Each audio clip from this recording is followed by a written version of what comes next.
You're listening to an archived Cabral Concept podcast. After listening to this show, check out the most up-to-date podcasts available at stephencabral.com/podcasts or search directly on iTunes. And now, welcome to the Cabral Concept, where board-certified naturopath and integrative health practitioner Dr. Stephen Cabral shares how he was diagnosed at the age of 17 with a life-altering illness and given no hope for recovery. It was only after studying and traveling all over the world did he discover how to combine ancient Ayurvedic healing practices with state-of-the-art naturopathic and functional medicine to fully rebalance the body and re-energize it with life. It's time to discover how to get well, lose weight, and finally feel alive again. And now, here's your host, Dr. Stephen Cabral. Excited to get started today with our Training Thursday show. So it really is always a pleasure for me to take my Thursdays and use them to really go back to my roots. And it's funny that I say that, to me at least. And the reason is that the article that I'm pulling from today on the top 8 fitness trends for 2018 comes from my very first certification in health and fitness as a personal trainer when I was 17 years old, turning 18 years old, okay? So what it was by the American Council on Exercise. Really grateful that I got my start with them. It's a good overall general-based certification, okay?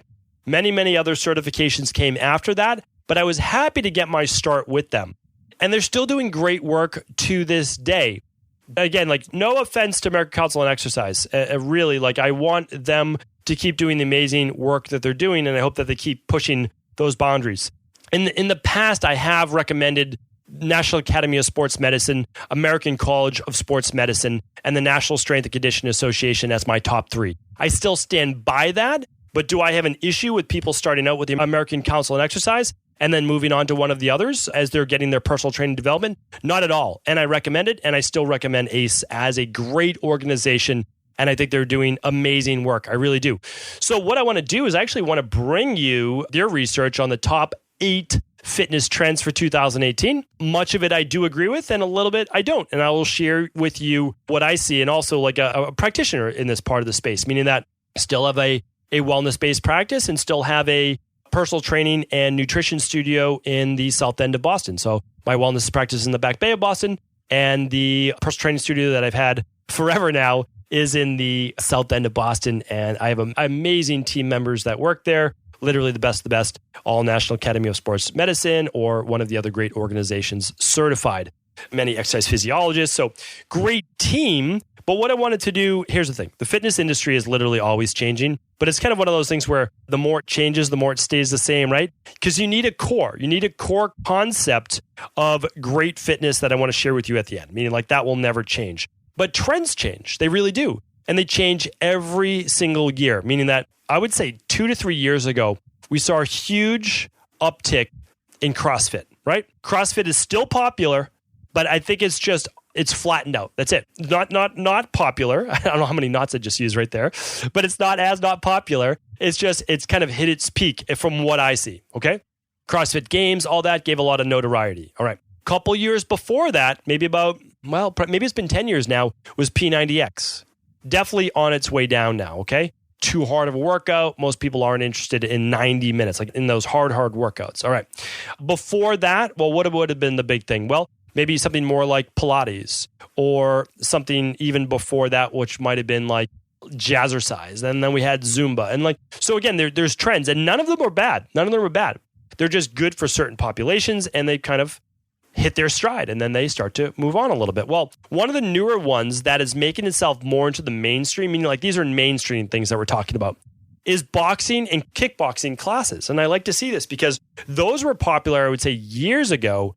And now, not only do they offer them in gyms as individual classes, but I have actually seen a resurgence of mixed martial arts type kickboxing classes pop up in most major cities. And I think that's amazing. I mean, they're not necessarily working on ground fighting, although of course jiu-jitsu is becoming a lot more popular. But what I'm seeing is a lot of kind of a take on Muay Thai kickboxing and other great things where you can really. So again, in Boston, there's something called Foreman Gym. Now it's called, I think, Title. And they're great, meaning they're getting people to move their bodies and even work out a little bit of stress and aggression. So one of the things for people who I just think are super stressed and they just want to hit something? Well, kickboxing classes are amazing. And it's a great way to get your cardio in. It's a great way, as long as you're using good form, to really work your muscles as well, because you're getting resistance. As you hit that bag, it hits back. So I love seeing this one, and I totally recommend it, totally agree with it. A lot of people don't know this about me. I've been practicing martial arts since I was 16 years old. So over 20 years now of practicing martial arts and really enjoying it, like thoroughly enjoying the art of martial arts. And I've been able to study now over 8 different variations of martial arts, and everything from some Aikido, and I've studied Taekwondo in the very beginning, and I've studied some Judo, and I've studied Ichiru, I've studied Kempo. What else I've studied? Krav Maga. And those are just a few. And so I'm just a student, a lifelong student. And when I find something that I really enjoy, I try to explore it from many different angles. And of course, that's what I've done, of course, with my wellness practice and studying overseas, and just kind of figuring out like, hey, who is the best in this? And then in the future, in martial arts, I want to experiment with even additional things as well. Like I've never learned Kung Fu. I've never learned anything like that. And that to me seems like a new thing to worth exploring, as well as some Kendo. And anybody who's practiced those knows that that's a specific style and movement. So I love the movement. I love the flow of the body. And so that's why I love martial arts in general. And I no longer compete. I do some sparring, but it's not like I used to. Now I just love it for the art of martial arts. All right, so that's number one, is kickboxing and boxing really make a comeback. And I'm telling you, look for an area. Just even do a drop-in class in your area. Don't go overboard. Don't hit too hard so you don't hurt your wrists or anything like that. But I think you might love it. I really do. And I love it. And so that's why I'm passing it on to you. So number 2 is kind of a rediscovery of functional training. When I got my first job as a personal trainer, that was in 1996, I want to say. 95, 96, yes. So when I got my first job then, there was not really a lot of functional medicine going on. It was more like bodybuilding routines, and that was fine. Like, it worked great as long as you did the nutrition along with it. And then we learned I can actually tell you the exact date, in 2000, I got NASM certified, NASM, National Academy of Sports Medicine. That was essentially when it was like first coming out. It's totally different, meaning like in terms of the test taking, everything right now. We had like these crazy tests to take and case studies. And I mean, it's not doable for a company to really do that anymore, not at scale. And we had people come in and teach us, and it was amazing. It was really great. And I got to learn functional medicine. That was in its functional training in its infancy. That was even before functional medicine, before I started studying that. So it's all about the journey. It really is. So with functional training, I learned about how the body moved. I learned that if the knees started to cave in during a squat, it could be weak glute medius, it could be tight adductors, it could be tight psoas, it could be, the adductors were like all these different things. So you learn about how the body moves. And since I already loved learning about how the body moved through martial arts and, studying exercise, physiology, kinesiology, all of those things, this was like, I was like a kid in a candy store. Like, it was perfect for me. So I started really reading up on this. I loved that. Really got into PNF-based stretching, which is just a particular type of hands-on-based stretching.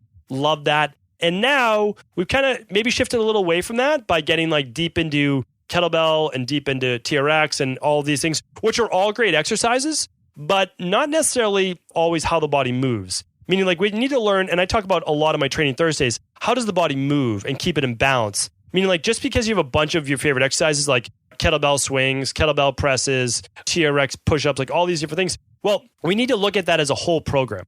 And so what NASM essentially taught is like, you need to balance things out, right? You need to balance, and that's what I learned also from Coach Mike Boyle.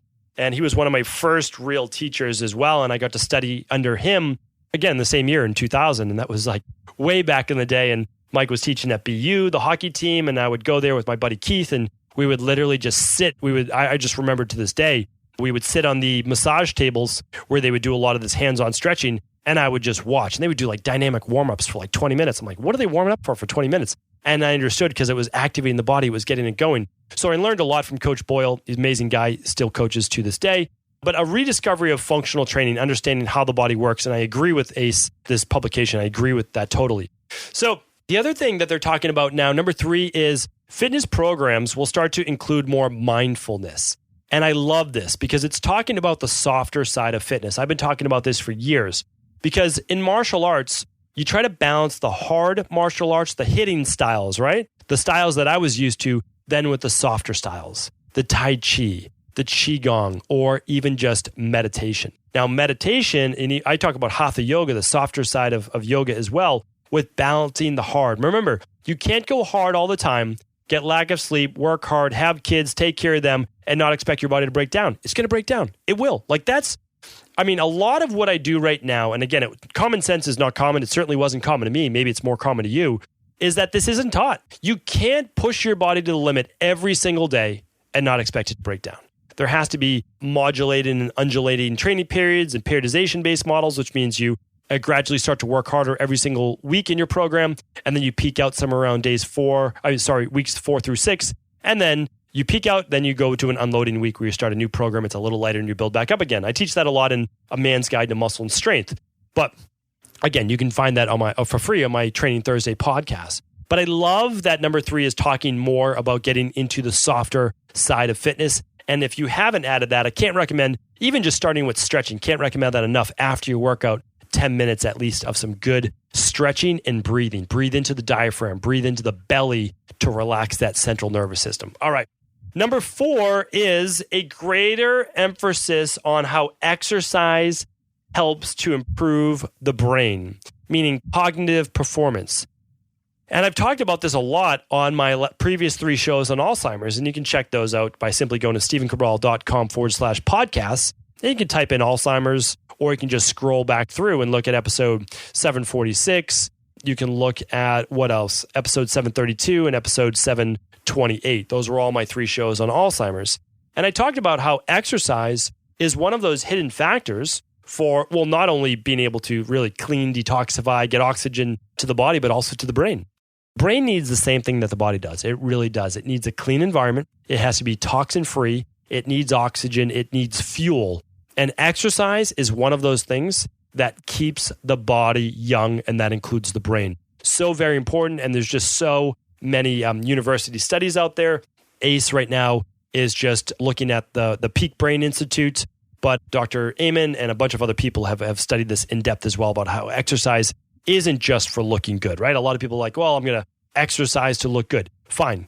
That's one reason. Great. But also do it for your health, also do it for oxygenation. I talked about on a previous podcast why I believe aerobics is making a comeback. Check that out. That was just a couple weeks ago on a Training Thursday. So important, and also for the brain as well. All right, number 5 is this, is that I believe, and so does Ace, I believe that things are going online. I really believe that. And that's why I haven't even just doubled down, I've quadrupled down on taking my practice online. And that's because, so in Boston, we're helping 20,000 client appointments a year. All right. That's a lot, right? 20,000 a year. At least it is to us, meaning I think it's a nice number to achieve. And that started out as, myself personally doing 120 a month of appointments, and then maybe 150 or 160, and then hiring amazing team members who I couldn't do it without them. And then eventually doing 20,000 appointments a year. That I'm very happy about. I'm very proud about that. It's referral based. And I just love, honestly, my favorite thing is just being able to teach one and then have that person share it with another. That's honestly what it's all about. That's what the referral base, that's what everything's all about. And I love that.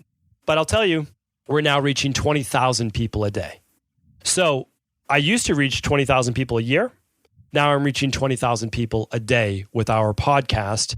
And it will be quadrupled that, I believe, by the end of 2018. I really believe that we'll reach, I believe that we'll reach 1 million people a month by the end of this year. I really believe that.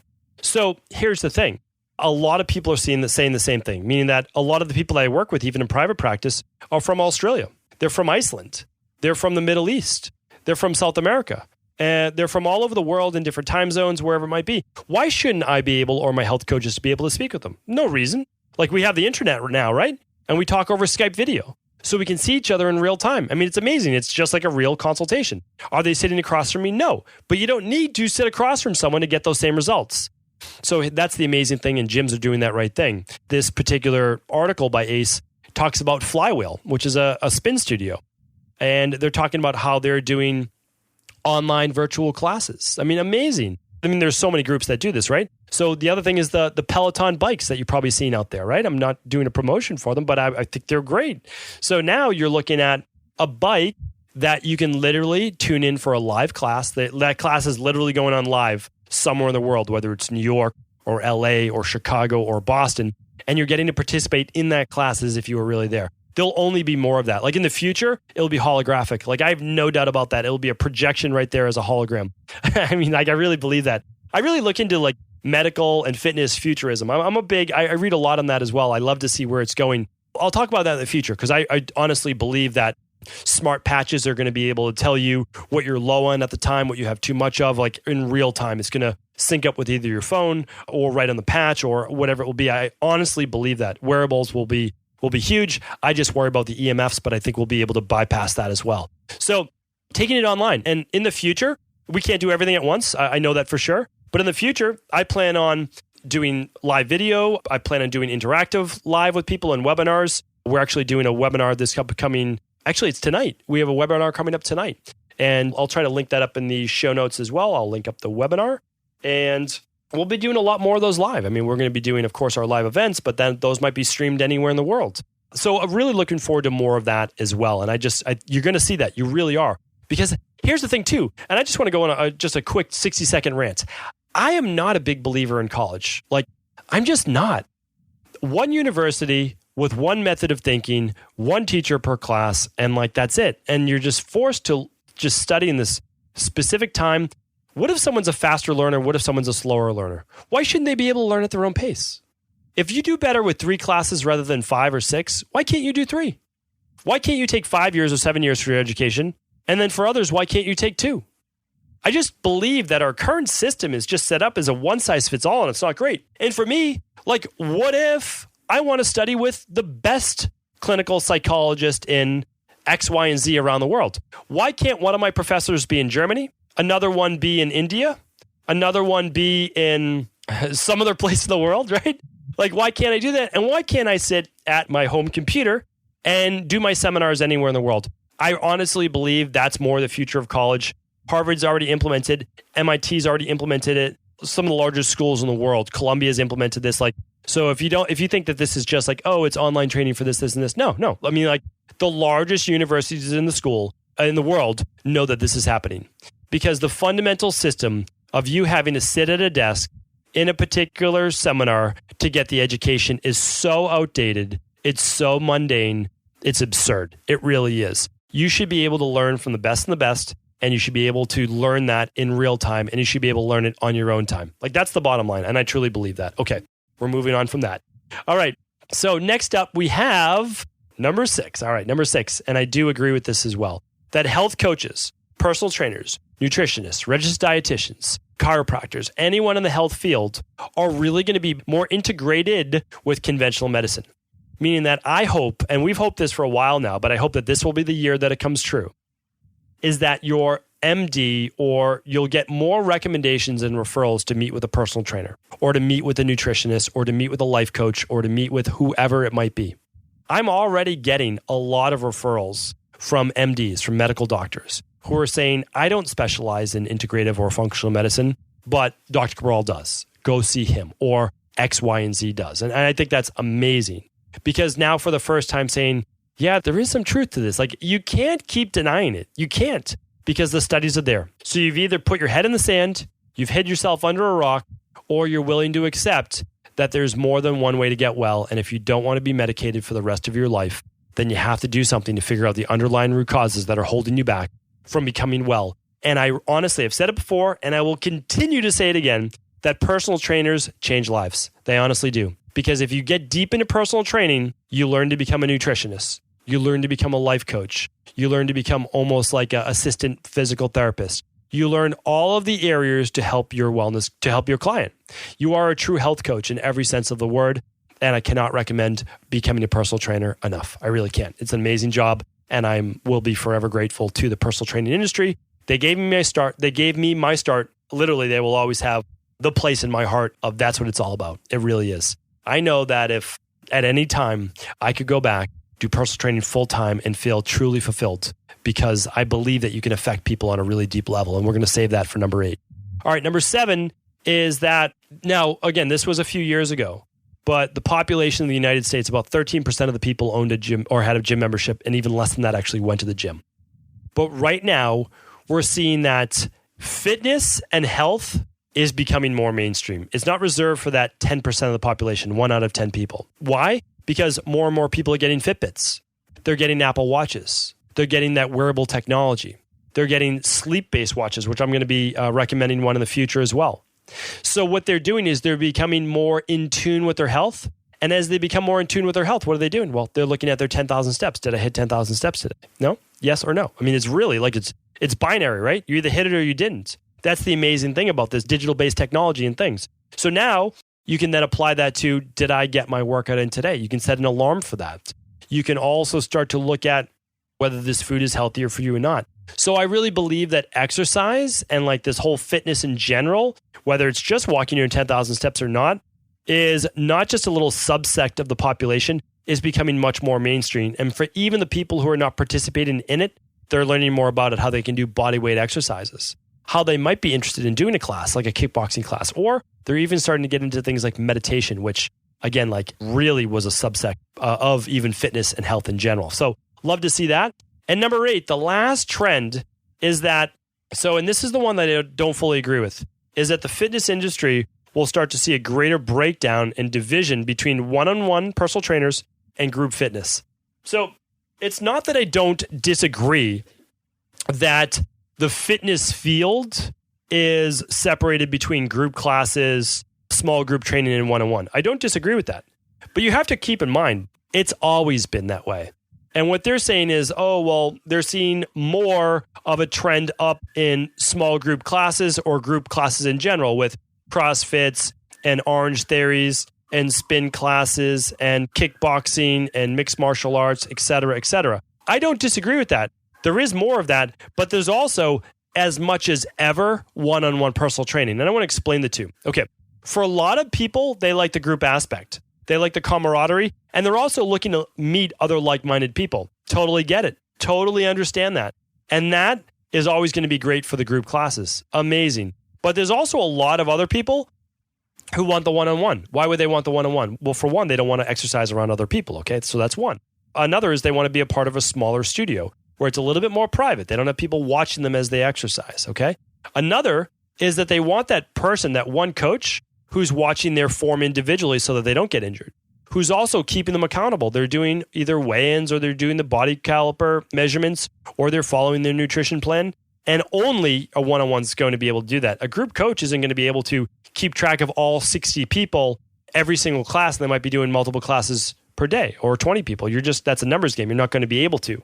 So here's the deal. I think there's room for both. Why would we want to fragment our own industry? I just think it makes no sense. Why always create divisions? Why can't I don't get that. There's always plenty of room for everyone. Meaning like when people come to me in my practice or my health coaches, we can create a great vegan-based meal plan, a great vegetarian-based meal plan, a great paleo-based meal plan, a great overall Mediterranean-based meal plan. Like we can help you wherever you're at. And that should be the same thing in fitness. Let's not divide. Let's bring people together.